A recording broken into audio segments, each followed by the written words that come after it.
At this point, you've been able to fill in all of the different areas of your logic model. It's really important to understand that this is a starting point. This is a rough draft. And so it's an opportunity to start to reach out into your community and get feedback from your colleagues. So some next steps that I'd recommend is number one, if you haven't built this with a coworker or a colleague, make sure that you take this out to your internal team. It's a really good opportunity to start to walk people through the work that you've done. Remember that we said at the outset, oftentimes the process of putting together your logic model is actually greater than the end result, and this is definitely the time to do it.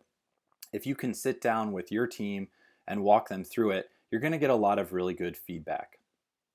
Secondly, share it with some advisors or your board. It's really important with documents like this to get leadership buy-in on how you see the organization working. It's not only going to get everybody on the same page if you have your advisors and board review this, but it's also going to give you a lot of helpful strategic guidance. And then lastly, how can we use this in our fundraising and communication work? There are some really common ways that people have used logic models to showcase the work that they've done. So number one, you can certainly make this a little bit more graphical, like we saw with the Full Circle Fund example. People use it on their social media, on their website, but it's a really great way to tell the public the story about the work that you are doing. Also, think about ways in which you can use this material in either grant proposals or in major donor funding proposals. It's a really great way, again, to put some structure to the work that you're doing and share that out with the world. Then finally, think about how we can use this with messaging. And we're going to do that in the rest of this workshop.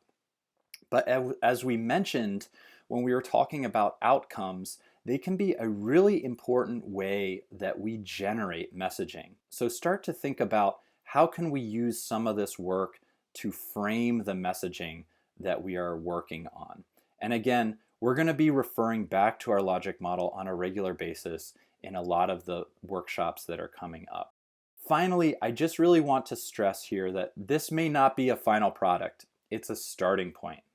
We're going to be referencing this a lot throughout the workshop series, as I said a few times here.